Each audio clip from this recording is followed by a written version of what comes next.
CJ, Coleridge, Bernard, Aloysius Jenkins, Stroud the fourth.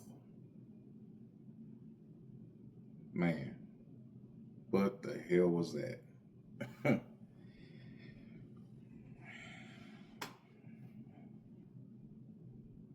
I had to take a whole night off. My voice is all messed up still.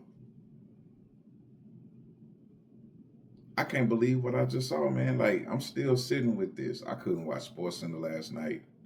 I did watch the last game, but watching the last game was even pissing me off even further because it was in the snow. I was seeing quarterbacks toss the ball around with no problem. Saw Caleb Williams throw a touchdown at the end of the game, get his team into overtime. And the whole thing, I'm sitting here like, that was CJ Stroud 2 years ago. And I'm struggling because I'm like, I've had people this whole year dogging CJ Stroud. I sat there at NRG yesterday watching the game with thousands of Texans fans, and I'm fighting for my life to defend you, CJ. CJ, man, what the hell? Like, dude behind me was talking this Davis Mills stuff. Even my old man was talking Davis Mills. We might have to go ahead and put him in the game. And I'm fighting for my life in the first quarter of the game to try to say, nah, you gotta ride with the one that brought you here. And the whole time after watching the last game of the day and sitting with it for the night, I'm starting to kind of believe, like, not that we should have brought Davis Mills in. Just be clear. I don't rock with Davis Mills like that. But I'm like, maybe somebody needed to slap CJ or something. I don't know, man, because I understand that he was working with a lot less. I understand Nico was out. I understand he had injuries to two of his favorite receivers. I understand that, he was in the cold even. Probably had a messed up finger on his throwing hand. All of these things. But 4 interceptions in the first half is inexcusable, bro. Like, it's just no way I can defend that, man. And I ride for you, dog. So,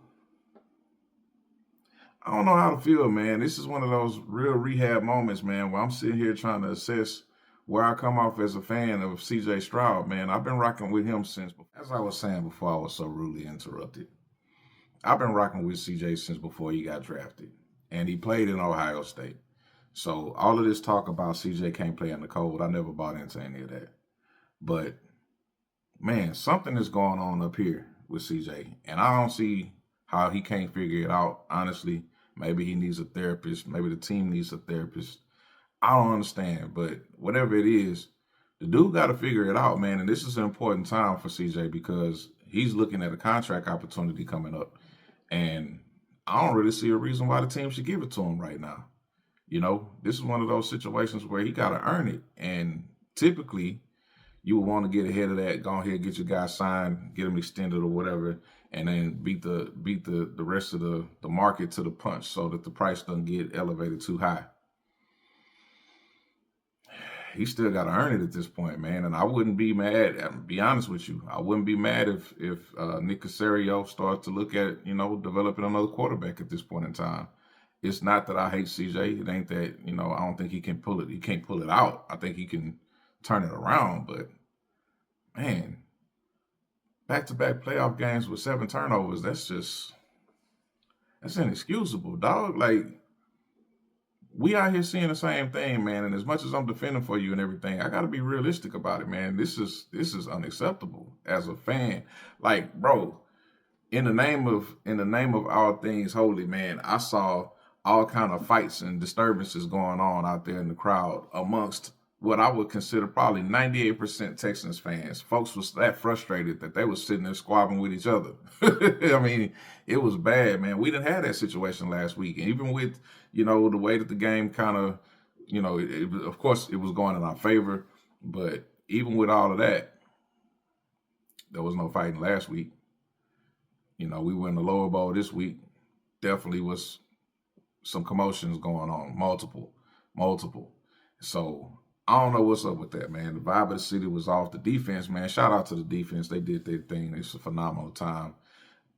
But this was our window, man. This was our window of opportunity. We can't keep letting these little moments like this slip past us, man. As a city, we need something that we can glean and just kind of, grab hold to in the sports realm. I mean, the juice of this fan base, the energy of this fan base, we was on another level, man. I don't know where we at right now, man.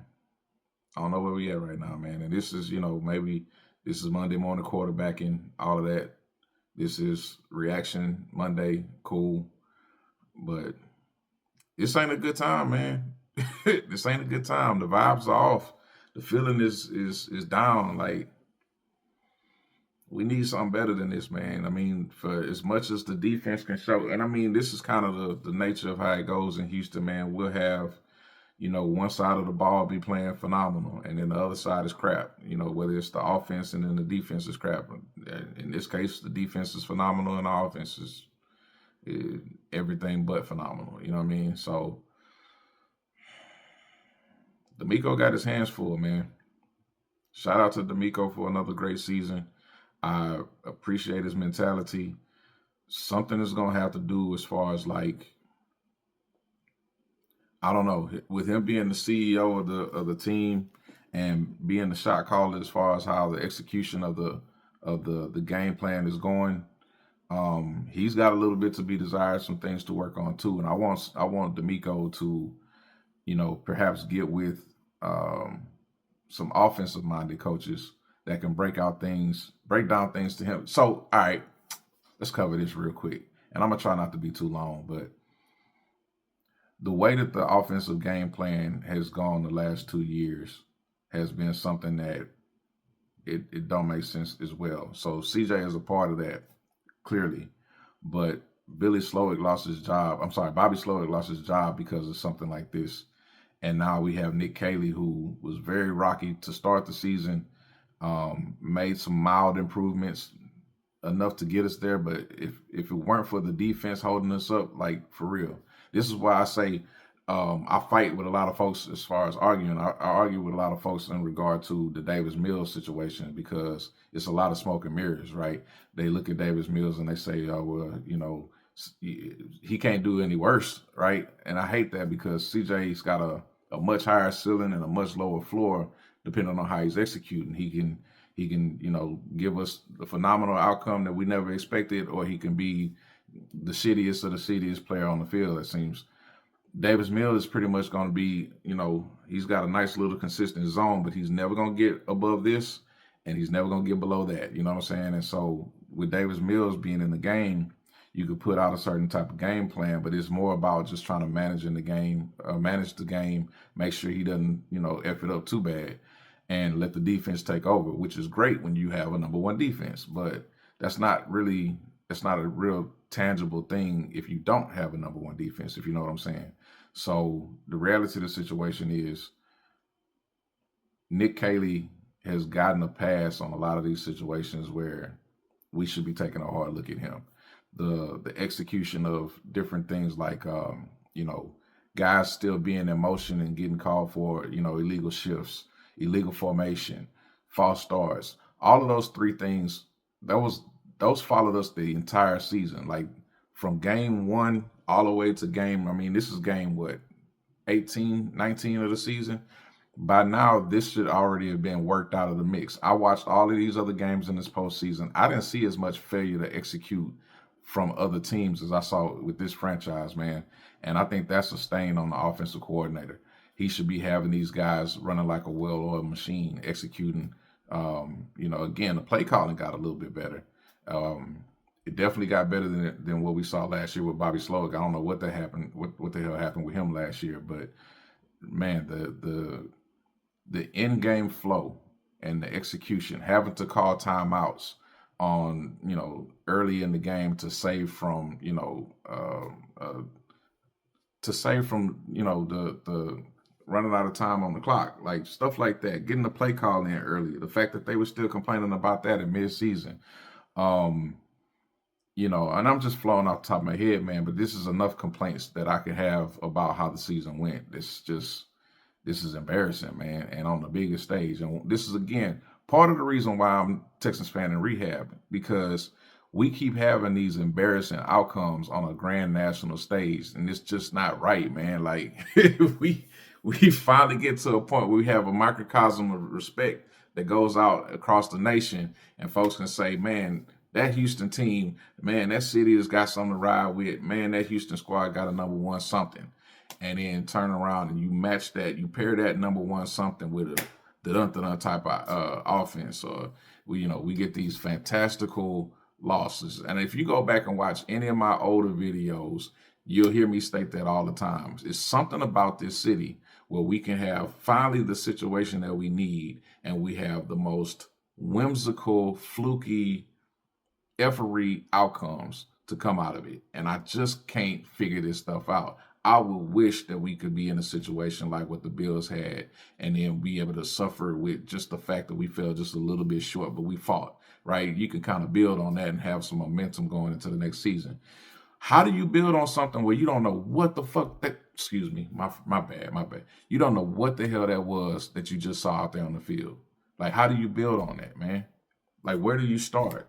You know that you're going to lose players because they're going to get cherry picked by other teams, you know what I'm saying, contractually or whatever. It's not going to work out, whatever. So you know that you're going to lose a little bit of the vibe off of what you had this year. This was lightning in a bottle.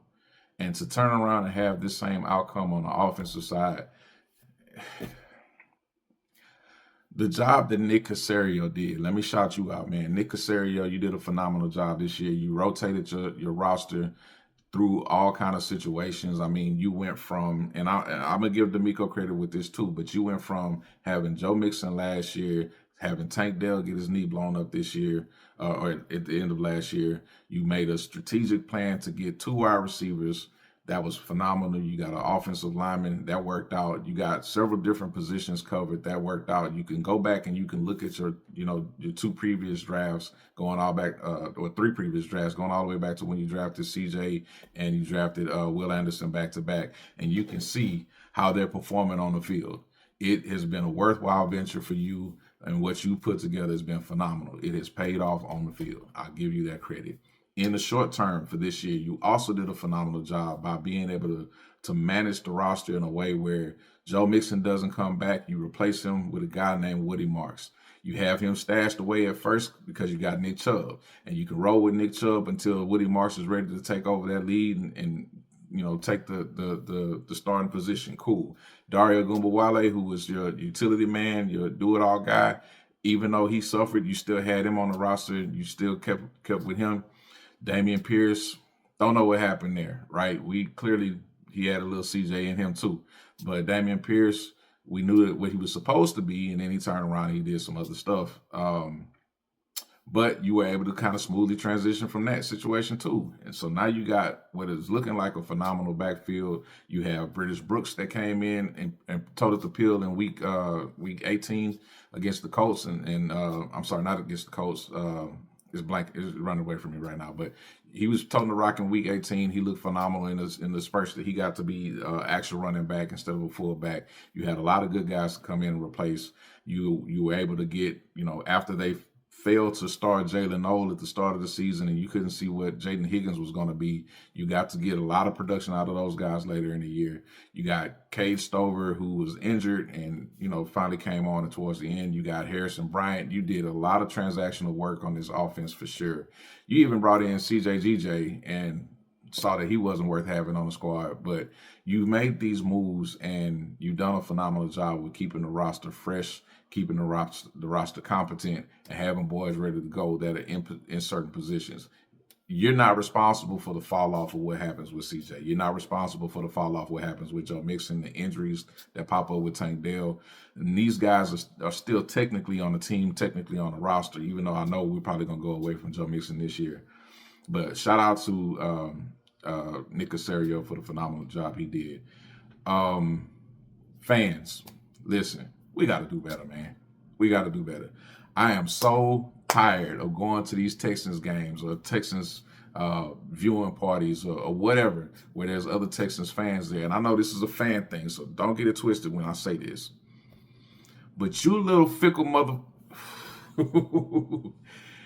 why come to the game if in the first quarter you ready to throw it and burn the whole damn thing down as soon as something don't work out the first time? I don't understand this shit, man. Like, get on board with your team, you rock with your team, and you roll with where they're going. If you that freaking fickle where as soon as a mistake happens, it's still football. That other team still get paid good money to do everything against your team that you get paid to do against them. Like, if you're not for the team, just be a fair weather fan and call it a day. Don't go put on the branding. Don't go sit here and talk about you this fan or that fan or whatever. Just don't show up. Shut it up. Don't say nothing, man, because it bothers me so much that fans got to be so fickle like this, man. You know, you might as well just do like, you know, Drake and Lil Wayne and just jump from team to team if that's what you want to do. You want to experience all, you know, all the winning all the time. This ain't the franchise for you. I'm going to tell you straight up. This franchise is going to send you through it. They're going to take you up and down and all around.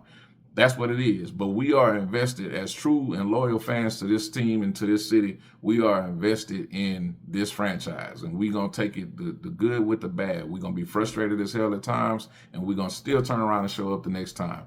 But all these people that be ready to quit as soon as the stuff start getting bad, man, this ain't for you. This ain't your game, man. You ain't built for it. I'm just saying. Anyway, man, I'm running out of time. I'm frustrated. This is Monday.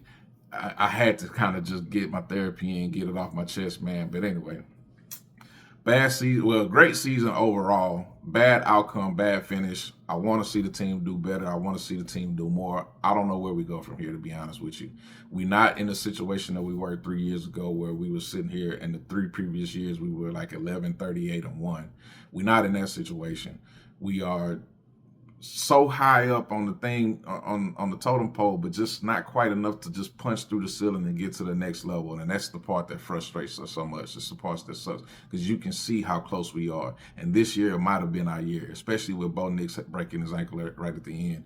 You know, not that we were concerned about Bo Nix being a complete threat to us, but clearly now we don't know what we got. So anyway, I'm running this a lot longer than what I said I was going to do. But anyway, Texas fan of rehab, man. Y'all have a great one. If you see me in the streets, you know, hey, say something, whatever, man. I'll holler at y'all, man. Until next time.